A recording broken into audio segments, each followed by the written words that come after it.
कहानी की शुरुआत होती है 200 साल पहले रशिया के एक समुद्र के राजा सीजर से, जिसके हाथ में एक जादुई अंगूठी थी। एक दिन उसने अपने जासूस मेंढक को बुलाकर उस मछली के बारे में पूछा जिससे वह शादी करना चाहता था, पर तब उसे पता चला कि वो मछली उसके चंगुल से बचकर निकल गई थी। इसके बाद हम समुद्र किनारे रहने वाले एक लड़के को देखते हैं जिसका नाम था एमिलिया। वो अपने अंधे पिता के साथ रहता था जो कि एक लुहार का काम करते थे। एक दिन एमिलिया चुपके से निकलकर बर्फ में स्केटिंग करने जा रहा था, पर अचानक उसके पिता को उसके पैरों की आहट सुनाई दे गई। उन्होंने अमिलिया को बुलाकर देखा कि क्या वो उनकी मदद करने लायक बड़ा हो चुका है, तो अमिलिया ने काम से बचने के लिए छोटे होने का नाटक किया।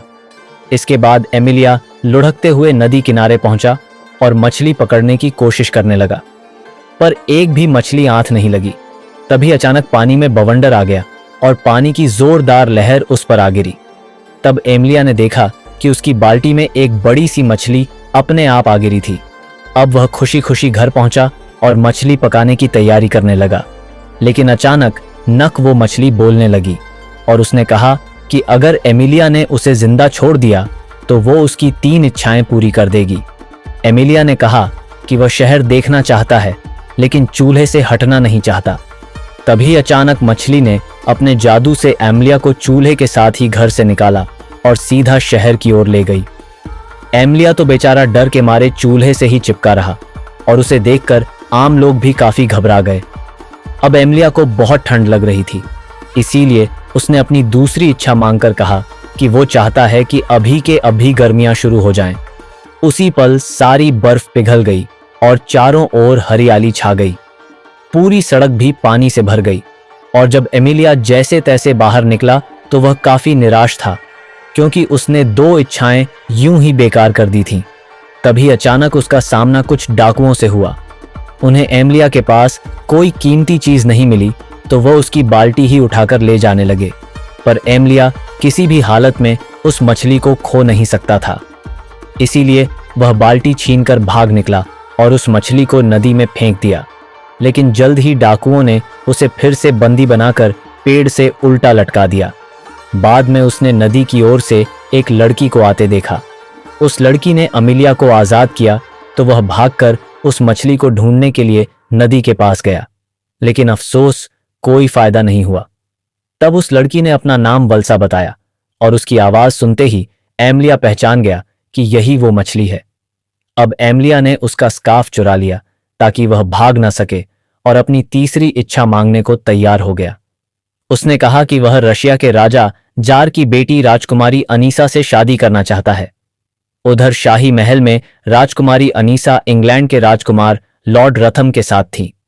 रथम उसे तरह तरह की बेशकीमती तोहफे देकर खुश करने की कोशिश कर रहा था। उसने राजकुमारी को एक ऐसा बाजा दिखाया जिसे अंदर से एक बौना आदमी बजाता था और सबको लगा कि यह अपने आप बज रहा है। जल्द ही एमिलिया और वासालीसा भी जार के महल में आ पहुंचे और उनकी बातें सुनने लगे। तब जार ने रथम को नीचा दिखाने के लिए कहा कि ये बाजा तो कुछ भी नहीं है, उसके पास तो एक ऐसी बिल्ली है जिसका गाना सुनते ही लोग खुद बखुदा एमिलिया कूद कर वहां आया और उसने कहा कि वो इस जादुई बिल्ली को पकड़कर ला सकता है, लेकिन बदले में राजकुमारी अनीसा को उससे शादी करनी होगी। यह सुनकर राजकुमारी हैरान रह गई, पर जार उसकी बहादुरी देखकर बहुत खुश हुआ और वो एमिलिया की शर्त मानने के लिए राजी हो गया। अब एमिलिया उस बिल्ली की खोज में निकल पड़ा, पर वासालिसा ने उसे समझाया कि उस बिल्ली को पकड़ना इतना आसान नहीं होगा। जब भी उसे कोई इंसान मिलता है तो बिल्ली उसे अपनी पसंद का गाना चुनने को कहती है। अगर वो बिल्ली दुख भरा गाना गाती है तो वह आदमी वहीं रो रो कर मर जाता है, और अगर बिल्ली खुशी वाला गाना गाती है तो आदमी अपने आप नाचने लगता है और तब तक नाचता रहता है जब तक उसकी मौत ना हो जाए। लेकिन एमिलिया फिर भी पीछे नहीं हटा और जल्द ही वासालिसा के साथ घने जंगल में पहुंचा। आखिरकार वह काफी मुश्किल रास्ते पार करते हुए उस बिल्ली तक आ पहुंचा। बिल्ली ने उसे गाना चुनने को कहा तो एमिलिया ने दुख भरा गाना चुना। जब बिल्ली ने गाना गाया तो अचानक एमिलिया भी उसके साथ गाना गाने लगा, क्योंकि ये वही गाना था जो बचपन में उसकी मां उसे सुनाया करती थी। जब बिल्ली ने देखा कि एमिलिया को इस गाने से कोई फर्क नहीं पड़ा तो वह रोने लगी और अंत में अमिलिया के साथ चलने को तैयार हो गई। वहीं दूसरी ओर वैसलिसा को सीजर का जासूस मेंढक मिला। मेंढक ने उसे बताया कि शादी की सारी तैयारियां हो चुकी हैं। यह सब सुनकर अमिलिया को कुछ समझ नहीं आया, तो वैसालिसा ने उसे बताया कि एक बार सीजर ने उसे शिकारी के जाल से बचाया था, इसलिए वसीलसा पर उसका कर्ज है और अब सीजर बदले में उससे शादी करना चाहता है। खैर, फिर वह जल्द ही शाही महल पहुंचे, जहां लॉर्ड रथम शादी के लिए राजकुमारी अनीसा का हाथ मांग रहा था, पर तभी एमिलिया बिल्ली के साथ अंदर घुस गया। जल्द ही बिल्ली ने गाना बजाना शुरू किया और सब लोग अपने आप नाचने लगे। तब जार ने उसे बिल्ली को कहीं दूर ले जाने का हुक्म दिया। वो अमिलिया की बहादुरी से काफी प्रभावित था, लेकिन अब राजकुमारी शर्त के मुताबिक अमिलिया जैसे एक आम इंसान से शादी नहीं करना चाहती थी, इसीलिए उसने एमिलिया को एक और जोखिम भरा काम देने का फैसला किया। फिर रात को राजकुमारी अपनी मां जरीना की आत्मा से मिली तो जरीना ने उसे अलिया के लिए एक बेहद खतरनाक काम बताया। फिर अगली सुबह लॉर्ड रथम अपने इंग्लिश जूसर से जार को खुश करने की कोशिश कर रहा था। इसके अंदर भी एक बौना आदमी था जो फलों और सब्जियों का जूस बनाकर बाहर निकालता था, और इस अनोखे जूसर को देखकर जार तो काफी हैरान था। और तभी अनीसा ने वहां आकर अपनी अगली शर्त रखी। उसने कहा कि उसे एक जादुई कपड़ा चाहिए जिसे टेबल पर रखते ही कोई भी खाने की चीज उसी वक्त हाजिर हो जाए। फिर जार ने एमिलिया को बुलाकर उसे एक कपड़ा ढूंढने का जिम्मा सौंपा। जल्द ही एमिलिया और वसीलिसा इस कपड़े की तलाश में निकल पड़े। तब रास्ते में वसीलिसा ने उसे बताया कि यह जादुई कपड़ा दो भाइयों के पास है। फिर कुछ देर बाद वह एक छोटी सी झोपड़ी पर रुके और वहां रहने वाले बाबा से थोड़ा खाना मांगा। तब बाबा ने उन्हें थोड़ा सा खाना देते हुए कहा कि इस बार फसल अच्छी नहीं हुई, इसलिए उसके पास खाने के लिए ज्यादा कुछ नहीं है। यह सुनकर अमिलिया को बहुत बुरा लगा, पर वैसे लिसा ने बाबा और उसकी पत्नी की वफादारी की तारीफ करते हुए कहा कि वो दोनों एकदम सुई और धागे की तरह हैं जो एक दूसरे को पूरा करते हैं। इसके बाद काफी देर चलने पर वह पत्थरों के शहर में पहुंचे, जहां दो आदमी लगातार खाते ही जा रहे थे। वो दोनों इस तरह खा खाकर जिंदगी से तंग आ चुके थे और चाहते थे कि काश कोई आकर यह कपड़ा ले जाए। तब एमिलिया ने उनके पास जाकर कपड़ा चुराने की कोशिश की, पर दोनों भाइयों ने उस पर नारियल फेंककर उसे बेहोश कर दिया। फिर वसलिसा ने जाकर उनसे पानी मांगा, और जब उन्होंने पानी में अपनी पर ई देखी तो उन्हें बहुत पछतावा हुआ। उन्हें याद आया कि पहले वह बहादुर सिपाही थे जिन्होंने टर्की के सुल्तान का मुकाबला किया था, पर अब वो इतने मोटे हो चुके थे कि चलकर यहां से बाहर तक नहीं जा सकते। तब उन्होंने वल्सा को ये कपड़ा ले जाने को कहा, पर ऐन वक्त पर उनका मन बदल गया। लेकिन तब तक वसेलसा बड़ी फुर्ती से कपड़े और एमिलिया दोनों को लेकर वहां से फरार हो गई। बाद में जब एमिलिया को होश आया तो उसने अपनी होने वाली पत्नी अनीसा के लिए फूल तोड़े। तब वैसे लिसा ने उसे समझाने की कोशिश की कि राजकुमारी तुझे जान से मारना चाहती है और तू उसके प्यार में लट्टू हुआ फिर रहा है, पर एमिलिया उसकी बात सुनने को राजी ही नहीं था। उसने वैसे लिसा को अनीसा के लिए लिखी हुई अपनी कविता सुनाई, जिसके आखिर में वो उसे प्रपोज करेगा। तो वैसे लीसा उसमें इतना खो गई कि उसने ही शादी के लिए हां कह दी, और तभी उसने अपने ख्यालों की नगरी से बाहर आकर कहा कि तुम्हें किसी और से शादी करनी चाहिए, उस नकचढ़ी राजकुमारी से नहीं। रबाद में जब वह कपड़ा लेकर शहर पहुंचे तो जार और राजकुमारी अनीशा को खबर मिली कि अमिलिया कपड़ा लेकर लौट आया है। जार और अनीशा तुरंत चौराहे पर पहुंचे तो उन्होंने देखा कि अमिलिया सारे शहर में लोगों को मुफ्त का खाना बांट रहा था। बाद में अनीसा ने कहा कि वह अमिलिया से शादी के लिए तैयार है, पर उसकी एक आखिरी शर्त थी, जिसके मुताबिक अमिलिया को अनीसा की मर चुकी मां जरीना की आत्मा से उनकी शादी के लिए इजाजत लेनी होगी। अब एमिलिया एक बार फिर से उनकी शर्त पूरी करने के लिए राजी हो गया। फिर रात को वैसे लिसा ने उसे मरे हुए लोगों की दुनिया में जाने का रास्ता बताया, पर उसने अमिलिया को सावधान करते हुए कहा कि आज तक कोई भी वहां से लौट कर नहीं आया। लेकिन एमिलिया फिर भी डटा रहा। फिर रास्ते में वह दोनों एमिलिया के पिता से मिले, पर एमिलिया बिल्कुल चुप रहा ताकि उसके पिता को पता न चले कि वह यहां मौजूद है। इस दौरान उसके पिता ने वसिलिस के सामने एमिलिया के बारे में सारी अच्छी बातें कही। जल्द ही उन्हें एहसास हो गया कि एमिलिया भी यहीं है और उन्होंने उसे आवाज दी। तब एमिलिया ने अपनी सारी शरारतों के लिए उनसे माफी मांगी और वसलसा से अपनी आखिरी इच्छा मांगने का फैसला किया। वह चाहता था कि उसके पिता की आंखों की रोशनी वापस आ जाए और लिसा ने उसकी इच्छा पूरी भी कर दी।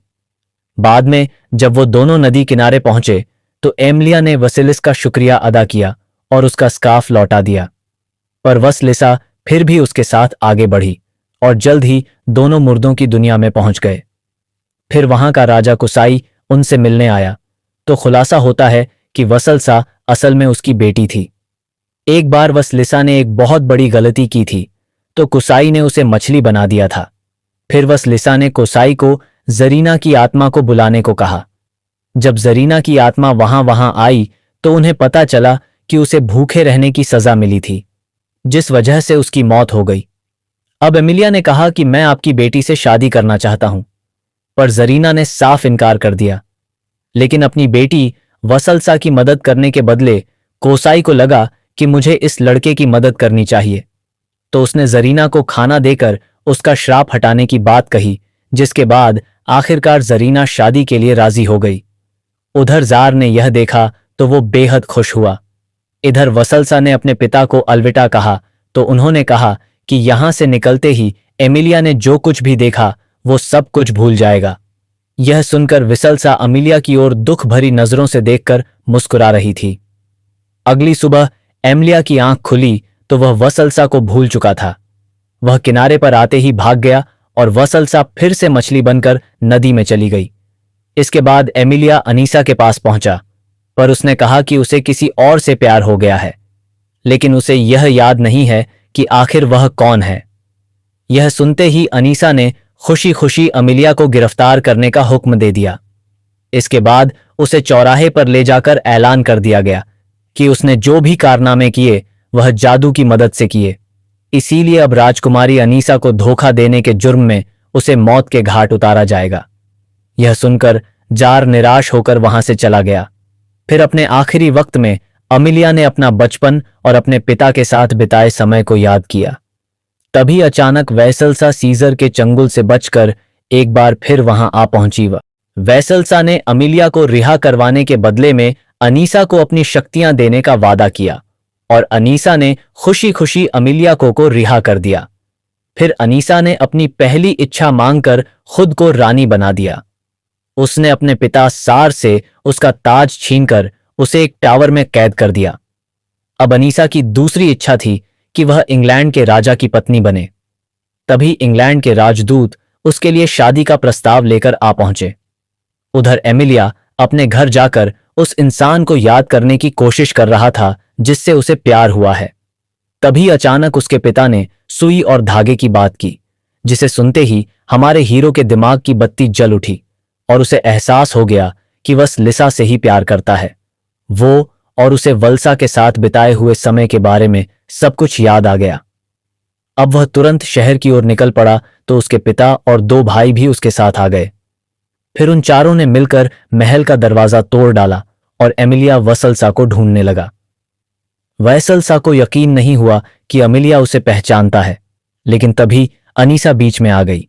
उसने कहा कि वो वैसलसा की तरह जादूगर नहीं बनना चाहती है, पर वैसलसा ने उसकी तीसरी इच्छा समझकर उसे पूरा कर दिया और तभी अचानक वो भी एक मछली बन गई और तब उसे ऐसा साहस हुआ कि अब उसकी शक्तियां किसी काम की नहीं, क्योंकि वह सिर्फ दूसरों की इच्छाएं पूरी कर सकती है।